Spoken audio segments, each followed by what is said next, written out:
Are you planning a trip to Sydney and wondering if the aquarium is worth the entry fee? Today I'm taking you on a full walkthrough of Sea Life Sydney, from the shark walk to the penguin expedition, so you can decide if this belongs on your Sydney itinerary. Sea Life Sydney is broken up into 10 exhibit sections, as well as a sensory room for those who need it, gift shop and cafe near the exit. The starting section is South Coast Shipwreck, which features fish and marine life that are native to the New South Wales coast and southern oceans that surround Australia, such as little penguins, clownfish and black bream.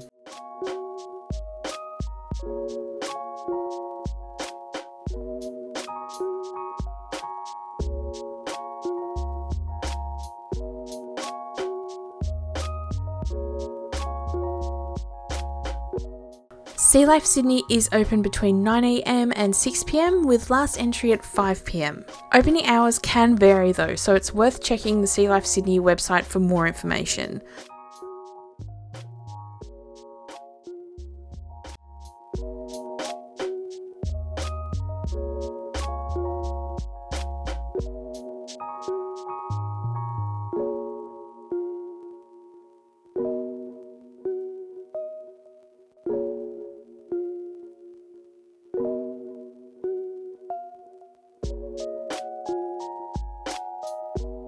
The Jurassic Seas section of Sea Life Sydney has a focus on marine animals that could be considered living fossils. This includes the hagfish, the lungfish, the moray eel, and seahorses. This part of sea life in particular is quite educational and discusses the evolution of marine life.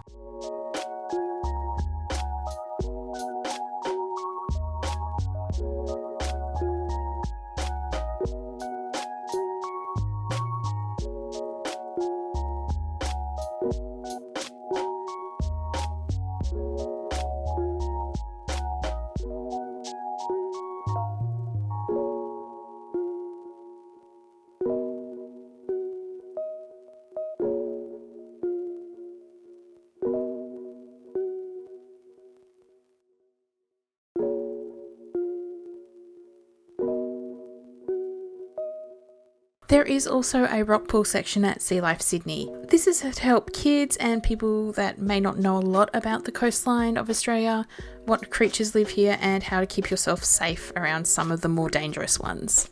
This section in particular is great for children because they're learning about things that might affect the world around them, and also learning why you don't touch everything that you see in a rock pool, especially in Australia. There is rock pools in this area for children to touch and learn about things in this section under the instruction of somebody who works with Sea Life. We didn't film this section because there was a lot of children around and we don't want to film strangers' children.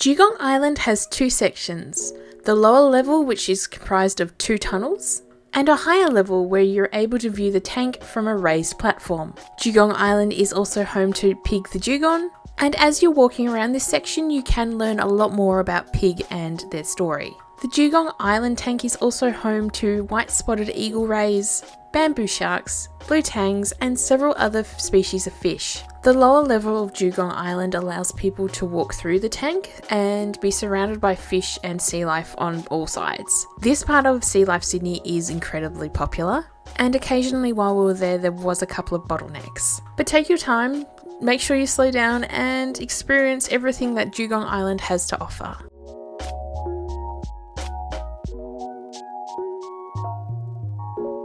The aquarium is accessible for those who use wheelchairs, wheeled mobility aids and prams. There's a lot of wide ramps rather than stairs, which is great. There is also seating scattered throughout the aquarium for those who need to have a rest every so often. As mentioned at the start of this video, there is a sensory room as well. So if you or somebody in your party becomes really overstimulated or just needs a break in a quiet zone, you can head to that sensory room.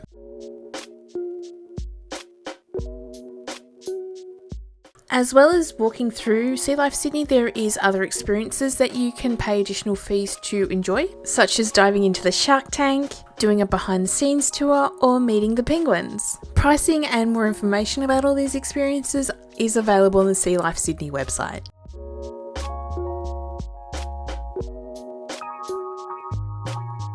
Shark Valley allows visitors to face their fears and get up close to some sharks without actually getting into the water.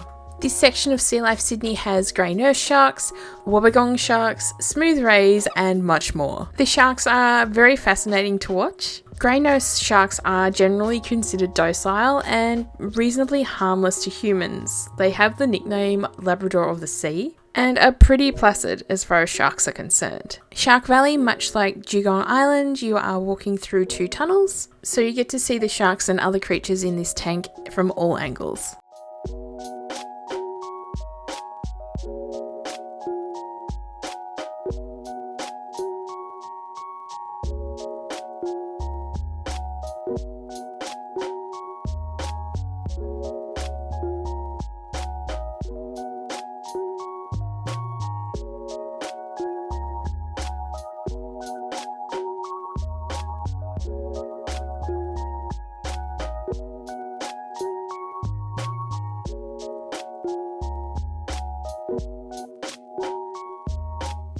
Sea Life Sydney is located on Darling Harbour and can be accessed from Circular Quay Wharf Ferry Service, Town Hall or Wynyard train stations, Barangaroo Metro Station, or via any bus that stops on Market or King Street.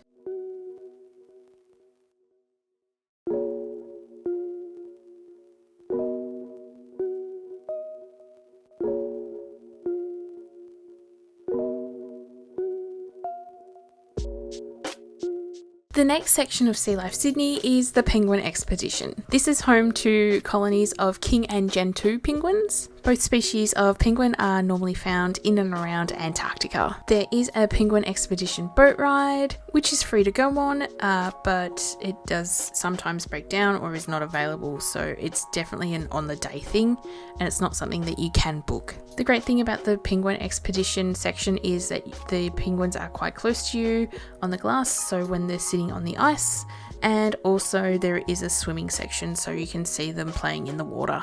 And they can actually swim up to 36 k's an hour.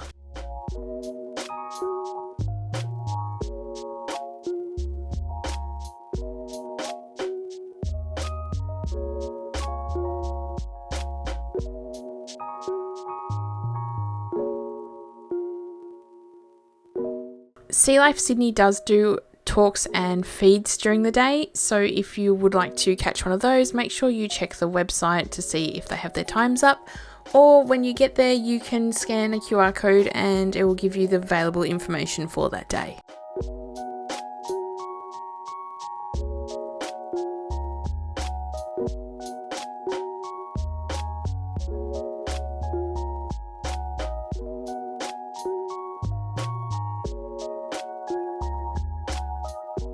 Admission starts at $57 for adults and $42 for children between the ages of 2 and 15. Children under the age of 2 are free. If buying directly from the Sea Life Sydney website, there can sometimes be a bit of a discount on this price. You can also purchase tickets through Klook, and if you use my affiliate code BeckTriesKlook, you can get up to 10% off your ticket purchase and also support my channel. I'll leave a link to Klook in the description box below and in the pinned post.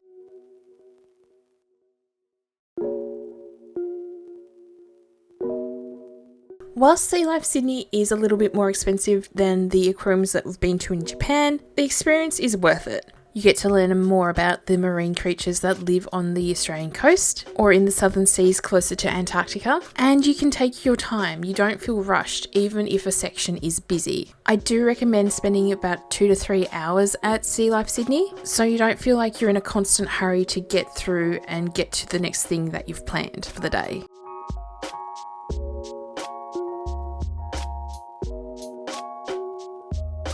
If you've made it this far into the video, I hope you did enjoy it. Let me know in the comments below if you've been to Sea Life Sydney before, or let me know what your favourite Australian aquarium is. I am really interested to know which ones are around Australia. Tasmania doesn't have a full dedicated aquarium, but one of the wildlife parks just recently rebranded from Zoodoo to Hobart Zoo and Aquarium.